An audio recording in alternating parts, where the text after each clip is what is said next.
Hello students, आइए देखते हैं अध्याय 17 की अगली हेडिंग मानव श्वसन तंत्र के बारे में। ठीक है, मानव श्वसन तंत्र के बारे में आप ध्यान से समझें। मैं मनीष गुप्ता अपने चैनल में आपका स्वागत करता हूं। हमारे एक जोड़ी बाह्य नासा द्वार होते हैं।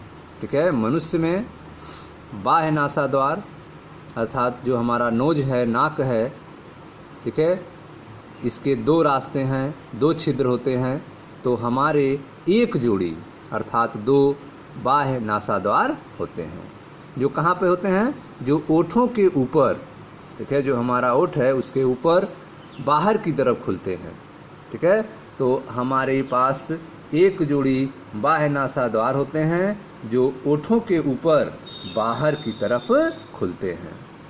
ये नासा मार्ग द्वारा, ठीक है, नासा मार्ग द्वारा नासा कक्ष तक पहुंचते हैं। ठीक है, यह जो रास्ते हैं, नासा मार्ग है, इसी के द्वारा जो है आप इसके अंदर एंट्री कर सकते हैं, नासा कक्ष तक पहुंच सकते हैं। तो इसके अंदर जो खाली जगह है उसको नेजल चेम्बर कहते हैं, नासा कक्ष कहते हैं। ठीक है, यह जो नासा कक्ष है यह अंदर की तरफ जो है आगे बढ़ते हुए ग्रसनी में खुलता है। नासा कक्ष जो है, नेसल चेम्बर जो है, वह कहाँ खुलता है, ग्रसनी में खुलता है। ठीक है, तो हमारे पास एक जोड़ी बाह्य नासा द्वार होते हैं जो होठों के ऊपर बाहर की तरफ खुलते हैं। ये नासा मार्ग द्वारा नासा कक्ष तक पहुँचते हैं। ठीक है, ये जो नासा मार्ग हैं ये आगे बढ़कर कहाँ पहुँचते हैं, नासा कक्ष तक पहुँचते हैं और नासा कक्ष जो है वह ग्रसनी में खुलते हैं। ठीक है, ग्रसनी जो है आहार और वायु दोनों के लिए उभयनिष्ठ मार्ग है। जो फेरिंग्स है उसके रास्ते से वायु भी आगे बढ़ता है और भोजन जो आप करते हैं, आहार जो करते हैं, वह भी उसी के रास्ते से आगे बढ़ता है। अर्थात यह वायु और आहार दोनों के लिए उभयनिष्ठ मार्ग है। ठीक है, तो ग्रसनी आहार और वायु दोनों के लिए उभयनिष्ठ मार्ग है। ग्रसनी कंठ द्वारा, ठीक है, फेरिंग्स जो है वह कंठ के द्वारा श्वास नली में खुलती है। ग्रसनी जो है वह कंठ के द्वारा श्वास नली में खुलती है। कंठ जो है एक उपास्थीमय पेटिका है। कंठ क्या होता है, एक कार्टिलेज का बना हुआ, उपास्थि का बना हुआ पेटिका होता है जो ध्वनि उत्पादन में सहायता करता है, इसलिए इसे ध्वनि पेटिका भी कहा जाता है। ठीक है, तो कंठ जो है एक उपास्थीमय पेटिका है, कार्टिलेजिनस पेटिका है जो साउंड प्रोडक्शन में सहायता करता है, ध्वनि उत्पादन में सहायता करता है, इसीलिए इसे ध्वनि पेटिका भी कहा जाता है। ठीक है, आप पढ़ रहे हैं मानव श्वसन तंत्र के बारे में। आपको बताया गया कि मानव के पास अर्थात हमारे पास एक जोड़ी बाह्य नासा द्वार होते हैं जो होठों के ऊपर बाहर की तरफ खुलते हैं। ये जो नासा मार्ग हैं, ठीक है, इन नासा मार्ग के द्वारा नासा कक्ष तक पहुंचते हैं और नासा कक्ष जो है ग्रसनी में खुलता है। ग्रसनी जो है आहार और वायु दोनों के लिए उभयनिष्ठ मार्ग है, कॉमन पाथ है। ठीक है, ग्रसनी जो है कंठ द्वारा श्वास नली में खुलती है। ग्रसनी जो है, फेरिंग्स जो है, वह कंठ के द्वारा श्वास नली में खुलती है। कंठ क्या होता है, कंठ जो है एक उपास्थीमय पेटिका होता है। कंठ जो है एक उपास्थीमय पेटिका है जो ध्वनि उत्पादन में सहायता करता है, इसलिए इसे ध्वनि पेटिका भी कहा जाता है। ठीक है, भोजन निगलते समय घाटी एक पतली लोचदार उपास्थि पल्ले, फ्लैप, जिसे एपिग्लॉटिस कहा जाता है, कंठच्छद कहा जाता है, से ढक जाती है। ठीक है, तो जब भोजन जो है आगे बढ़ना होता है, भोजन निगलना होता है, उस समय घाटी जो है एपिग्लॉटिस के द्वारा ढक जाती है। भोजन निगलते समय घाटी जो है एक पतली लोचदार उपास्थि पल्ले, फ्लैप, कंठच्छद जिसको कहा जाता है, एपिग्लॉटिस कहा जाता है, से ढक जाती है, जिससे आहार जो है ग्रसनी से कंठ में प्रवेश नहीं कर पाता है। ठीक है, भोजन निगलते समय घाटी एक पतली लोचदार उपास्थि पल्ले फ्लैप कंठच्छद जिसे कहते हैं, एपिग्लोटिस जिसे कहते हैं, से ढक दिया जाता है, जिससे आहार ग्रसनी से कंठ में प्रवेश न कर सके। श्वास नली एक सीधी नलिका है। श्वास नली जो होती है वह एक सीधी नलिका है जो वक्ष गुहा के मध्य तक 5वीं वक्षीय कशेरुकी तक जाकर दाईं और बाईं 2 प्राथमिक श्वसनियों में विभाजित हो जाती हैं। ठीक है, तो श्वास नली जो होती है वह एक सीधी नलिका होती है। श्वास नली एक सीधी नलिका होती है जो वक्ष गुहा के मध्य तक, ठीक है, तो यह श्वास नली कहाँ तक जाती है? वक्ष गुहा के मध्य तक जाती है और यह 5वीं वक्षी कशेरुकी तक जाकर, कहाँ तक जाकर? 5वीं वक्षी कशेरुकी तक जाकर दाईं और बाईं 2 प्राथमिक श्वसनियों में विभाजित हो जाती हैं। ठीक है, प्रत्येक श्वसनी जो है कई बार विभाजित होते हैं। प्रत्येक श्वसनी कई बार विभाजित होते हुए द्वितीयक और तृतीयक स्तर की श्वसनी बनाती हैं। श्वसनिका और बहुत पतली अंतस्थ श्वसनिकाओं में समाप्त होती हैं। ठीक है, तो आप देख रहे हैं कि प्रत्येक श्वसनी जो है वह कई बार विभाजित होते हुए द्वितीयक और तृतीयक स्तर की श्वसनिका और बहुत पतली अंतस्थ श्वसनिकाओं में समाप्त होती हैं। श्वास नली प्राथमिक, द्वितीयक और तृतीयक श्वसनी तथा प्रारंभिक श्वसनिकाएं अपूर्ण उपास्थि वलयों से आलंबित होती हैं। ठीक है, तो इनमें जो है उपास्थि वलय पाए जाते हैं, कार्टिलेजिनस रिंग पाए जाते हैं जो अपूर्ण होते हैं, इनकम्प्लीट होते हैं, सी के आकार के होते हैं, टोटल चारों तरफ से घिरे नहीं होते हैं। अपूर्ण कार्टिलेजिनस रिंग पाए जाते हैं किसमें? श्वास नली प्राथमिक, द्वितीयक और तृतीयक श्वसनी तथा प्रारंभिक श्वसनिकाओं में अपूर्ण उपास्थि वलयों से आलंबित होती हैं। ठीक है, आइए इसके फिगर के बारे में देखते हैं। ध्यान से देखें, यह आप देख रहे हैं मानव श्वसन तंत्र का आरेखीय दृश्य। मानव श्वसन तंत्र का आरेखीय दृश्य आप देख रहे हैं। साथ ही बाएं फेफड़े का अनुप्रस्थ काट दिखाया गया है। ठीक है, यह बाएं फेफड़े का अनुप्रस्थ काट आप देख रहे हैं। ठीक है, यह मानव श्वसन तंत्र का एक आरेखीय दृश्य है जिसमें आपको यहाँ पे कंठ को दिखाया गया है। कंठ को ढकने वाला यह जो कंठच्छद है एपिग्लॉटिस को दिखाया गया है। यह एपिग्लॉटिस है जो कंठच्छद है, जो कंठ को ढकने का काम करता है, जिससे कंठ जो है बंद हो जाता है और भोजन जो है भोजन नली में चला जाता है। ठीक है, यह आपका कंठ है। ठीक है, यह साउंड बॉक्स है जहाँ पे साउंड प्रोड्यूस होता है, यह कंठ है और यह कंठ के ऊपर आप कंठच्छद देख रहे हैं, एपिग्लॉटिस देख रहे हैं। ठीक है, यह आपकी श्वास नली है। ठीक है, जो 5वीं वक्षीय कशेरुका तक जाने के बाद 2 भागों में बढ़ जाती है। ठीक है, तो यह आपकी श्वास नली है जिसके ऊपर अपूर्ण उपास्थ्यमय वलय पाया जाता है, इनकम्प्लीट कार्टिलेजिनस रिंग पाया जाता है जो कंप्लीट नहीं होता है, पूरा कवर नहीं होता है, या सी के आकार का। ठीक है, आप कह सकते हैं इसको, तो यह अपूर्ण उपास्थ्यमय वलय होता है। ठीक है, तो यह आपकी श्वसन नली हो गई। यह श्वसन नली 5वीं वक्षीय कशेरुका तक पहुंचने के बाद 2 भागों में बढ़ जाती है जिसे श्वसनी कहा जाता है। ठीक है, यह श्वसनी है आपकी। आगे आप देख रहे हैं यह जो है पतले पतले भागों में बढ़ती चली जाती है। ठीक है, जिसे आप कूपिका कहते हैं। सबसे अंतिम भाग जो आता है उसे एल्वियोलाई कहा जाता है, कूपिका कहा जाता है। ठीक है, इसके बाद आप देखें यह श्वसनी है सब, और इसमें बहुत सारे कूपिकाओं को दिखाया गया है। यह करोड़ों की संख्या में कूपिकाएं होती हैं, एल्वियोलाई होती हैं, जहां पर गैसों का एक्सचेंज होता है।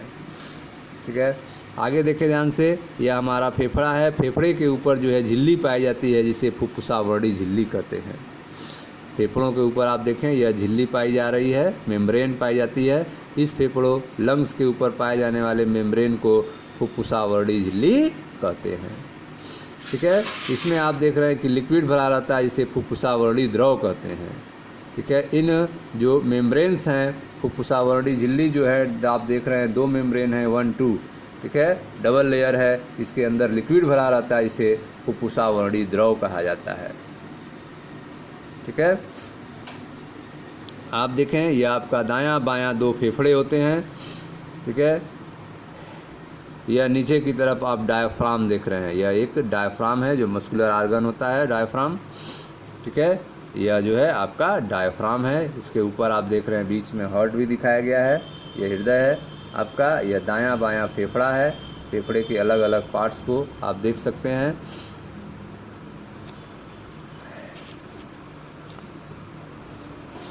अब आइए इसके बारे में पढ़ते हैं। तो आप मानव श्वसन तंत्र के बारे में पढ़ रहे हैं। आपने देखा कि भोजन निगलते समय घाटी जो है एक पतली लोचदार उपास्थि पल्ले फ्लैप कंठच्छद एपिग्लॉटिस से ढक जाती है। ठीक है, जिससे आहार जो है ग्रसनी से कंठ में प्रवेश न कर सके। श्वास नली आपने देखा कि यह एक सीधी नलिका होती है जो वक्ष गुहा के मध्य तक पांचवी वक्षी कशेरुका तक जाकर दाईं और बाईं दो प्राथमिक श्वसनियों में विभाजित हो जाती हैं। प्रत्येक श्वसनी जो है कई बार विभाजित होते हुए द्वितीयक और तृतीयक स्तर की श्वसनी श्वसनिका और बहुत पतली अंतस्थ श्वसनिकाओं में समाप्त होती हैं। श्वास नली प्राथमिक द्वितीयक और तृतीयक श्वसनी तथा प्रारंभिक श्वसनिकाएं अपूर्ण उपास्थि बलयों से आलंबित होती हैं, ढकी होती हैं। ठीक है, प्रत्येक अंतस्थ श्वसनिका, ठीक है, प्रत्येक अंतस्थ श्वसनिका बहुत सारी पतली अनियमित भित्तियुक्त बाहिकायित थैली जैसी संरचना कूपिका में खुलती है। ठीक है, तो प्रत्येक जो है प्रत्येक अंतस्थ श्वसनिका जो है प्रत्येक अंतस्थ श्वसनिका प्रत्येक अंतस्थ श्वसनिका बहुत सारी पतली अनियमित भित्तियुक्त वाहिकायित थैली जैसी संरचना अर्थात कूपिकाओं में खुलती है, जिसे वायु कूपिका कहा जाता है, एल्वियोलाई कहा जाता है। श्वसनी श्वसनिकाओं और कूपिकाओं का साखित जाल फेफड़ों की रचना करते हैं। ठीक है, तो जो श्वसनी है, श्वसनिका है और कूपिकाएं हैं, यह सब मिलकर एक जाल बनाते हैं, ब्रांचेज जाल बनाते हैं, जिसे फेफड़े कहते हैं, लंग्स कहा जाता है, जैसा कि फिगर में आपको हमने दिखाया। ठीक है, तो प्रत्येक अंतस्थ श्वसनिका बहुत सारी पतली अनियमित भित्तियुक्त वाहिकायित थैली जैसी संरचना अर्थात कूपिका में खुलती है, जिसे वायु कूपिका कहते हैं। श्वसनी श्वसनिकाओं और कूपिकाओं का साखित जाल फेफड़ों की रचना करते हैं। हमारे दो फेफड़े होते हैं, मनुष्य में दो फेफड़े होते हैं जो एक द्विस्तरीय फुफ्फुसावरण प्ल्यूरा से ढके रहते हैं, जिनके बीच में फुफ्फुसावरणी द्रव भरा रहता है। ठीक है, तो हमारे पास जो है दो फेफड़े होते हैं जिन पर बाई लेयर द्विस्तरीय फुफ्फुसावरण से ढके रहते हैं। ठीक है, प्लूरल मेम्ब्रेन पाया जाता है, द्विस्तरीय होता है, और इन प्लूरल मेम्ब्रेन के बीच में, ठीक है, फुफ्फुसावरणी द्रव भरा रहता है। यह द्रव का क्या वर्क है? यह फेफड़ों की सतह पर घर्षण कम करता है। ठीक है, तो यह जो लिक्विड भरा रहता है यह फेफड़ों की सतह पर घर्षण कम करता है।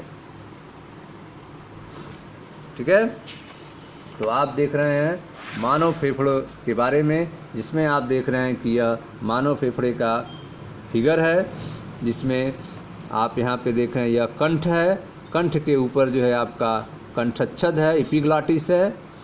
ठीक है, अब आप जो है यहाँ से आप देख रहे हैं यह एक लंबी नली निकल रही है जिसे श्वास नली कहते हैं। इसके ऊपर जो है अपूर्ण उपास्थि में वलय होता है। यह श्वास नली जो है पांचवी वक्षीय कशेरुका के पास पहुँचने पर दो भागों में बट जाती है। ठीक है, दायां और बायां भाग में बढ़ जाती हैं, और यह जो श्वसनी है ये आगे चलकर शाखाओं में बढ़ जाती हैं, और सबसे अंतिम जो पार्ट होता है फेफड़ों का उसे कूपिका कहा जाता है, कूपिका कहा जाता है। फेफड़ों के ऊपर दो लेयर बनी होती है, दो मेम्ब्रेन होते हैं जिसे फुफ्फुसावरणी झिल्ली कहते हैं, प्लूरल मेम्ब्रेन कहते हैं। इनके बीच में लिक्विड भरा रहता है जिसे फुफ्फुसावरणी द्रव कहा जाता है। यह फेफड़ों को घर्षण से बचाने का काम करते हैं। ठीक है,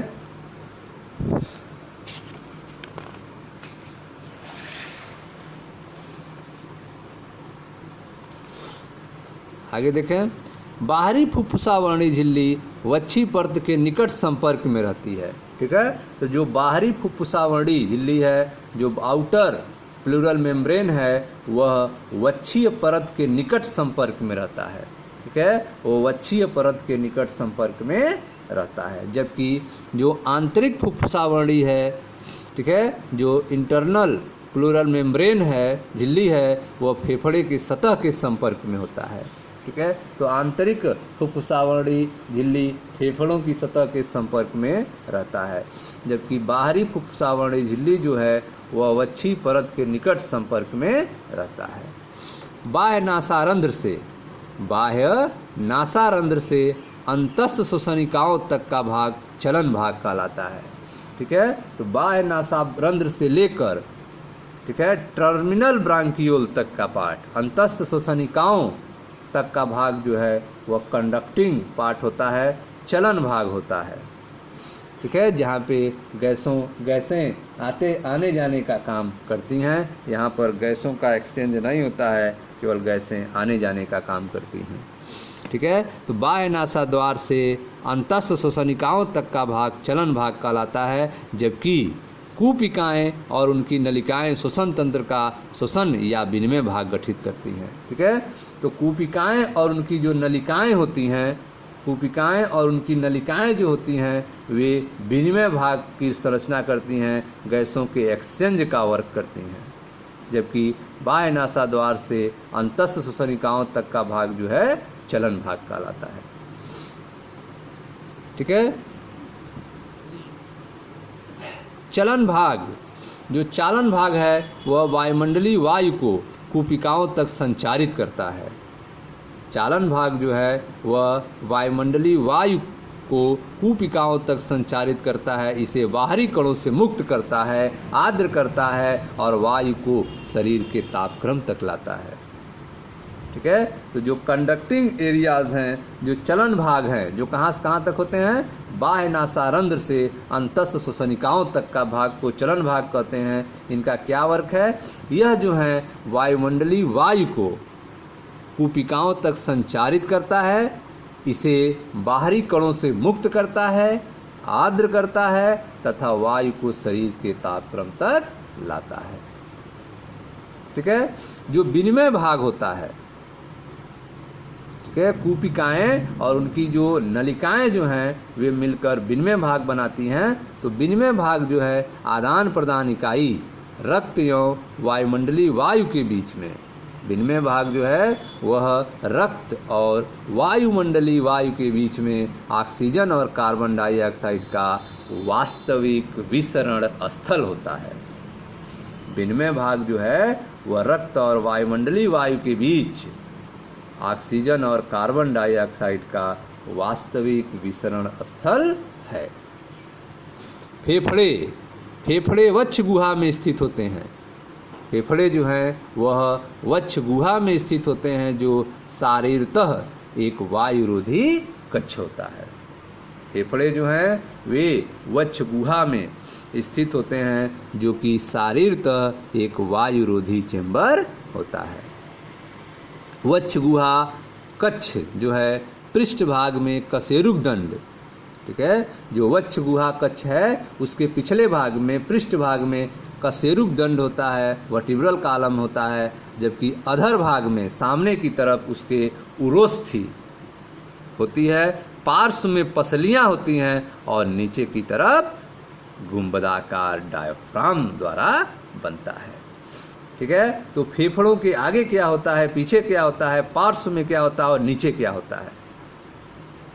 तो फेफड़े जो हैं वे वक्ष गुहा में स्थित होते हैं। फेफड़े जो हैं वे वक्ष गुहा में स्थित होते हैं, जो शारीरतः एक वायुरोधी कक्ष होता है। ठीक है, वक्ष गुहा कैसा कक्ष होता है, तो एक एयर टाइट चेंबर होता है, वायुरोधी कक्ष होता है। वक्ष गुहा कक्ष के पृष्ठ भाग में पिछले भाग में कशेरुक दंड होता है, अधर भाग में उरोस्थी होता है, पार्श्व में पसलियां होती हैं और नीचे की तरफ गुंबदाकार डायफ्राम द्वारा बनता है। ठीक है, वक्ष में फेफड़ों की शारीरिक व्यवस्था ऐसी होती है कि वक्ष गुहा के आयतन में कोई भी परिवर्तन फेफड़े की गुहा में प्रतिबिंबित हो जाएगा। ठीक है, तो वक्ष में फेफड़ों की जो शारीरिक व्यवस्था होती है वह ऐसी होती है कि वक्ष गुहा के आयतन में अगर कोई भी परिवर्तन हो तो जो फेफड़ों की गुहा में प्रतिबिंबित हो जाए। श्वसन के लिए ऐसी व्यवस्था आवश्यक है, क्योंकि हम लोग सीधे फेफड़ों का आयतन नहीं बदल सकते हैं। ठीक है, तो वक्ष में फेफड़ों का शारीरिक व्यवस्था ऐसी होती है कि वक्ष गुहा के आयतन में कोई भी परिवर्तन फेफड़ों की गुहा में प्रतिबिंबित हो जाएगा। श्वसन के लिए ऐसी व्यवस्था आवश्यक है। क्यों? क्योंकि हम लोग जो है सीधे फेफड़ों का आयतन नहीं बदल सकते हैं। ठीक है, आप पढ़ रहे हैं मानव श्वसन तंत्र के बारे में। मानव श्वसन तंत्र के बारे में इसमें आपको बताया गया कि हमारे पास जो है एक जोड़ी बाह्य नासा द्वार होते हैं जो होठों के ऊपर बाहर की तरफ खुलते हैं। ये नासा मार्ग जो हैं, ठीक है, द्वारा नासा कक्ष तक पहुंचते हैं। नासा मार्ग जो है नासा कक्ष तक पहुंचता है। नासा कक्ष जो है वह ग्रसनी में खुलता है।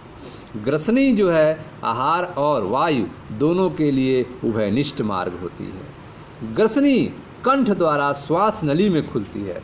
ग्रसनी जो है वह कंठ के द्वारा जो है श्वास नली में खुलती है।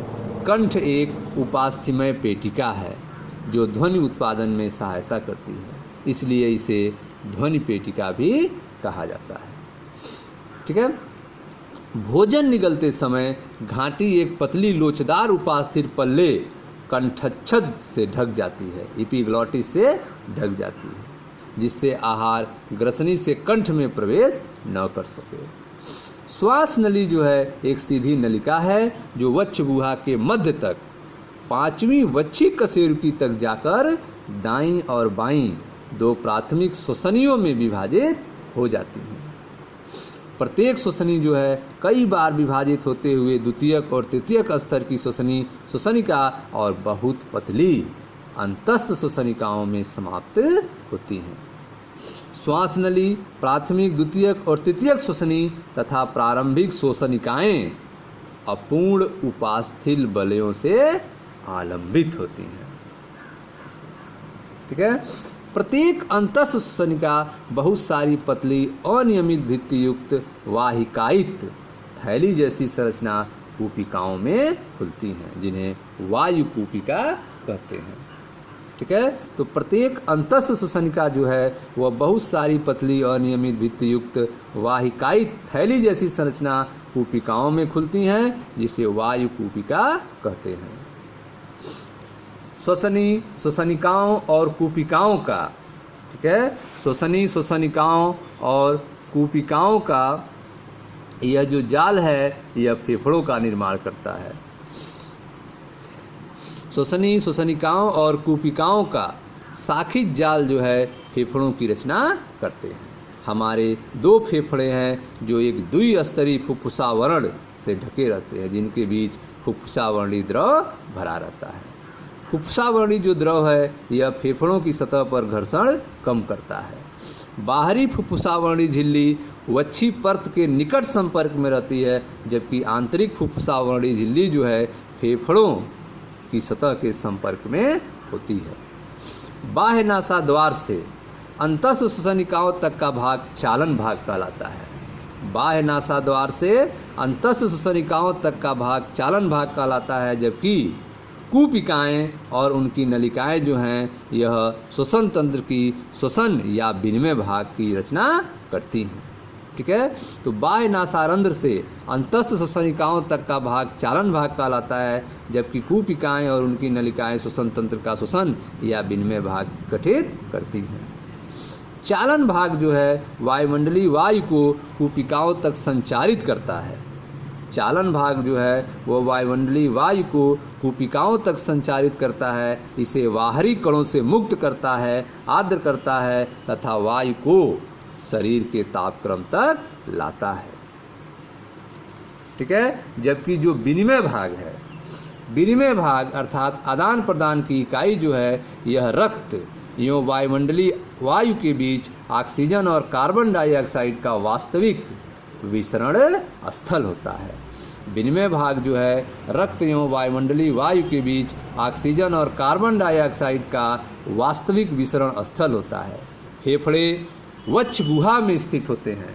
फेफड़े जो हैं वह वक्ष गुहा में स्थित होते हैं जो शारीरतः एक वायुरोधी कक्ष होता है।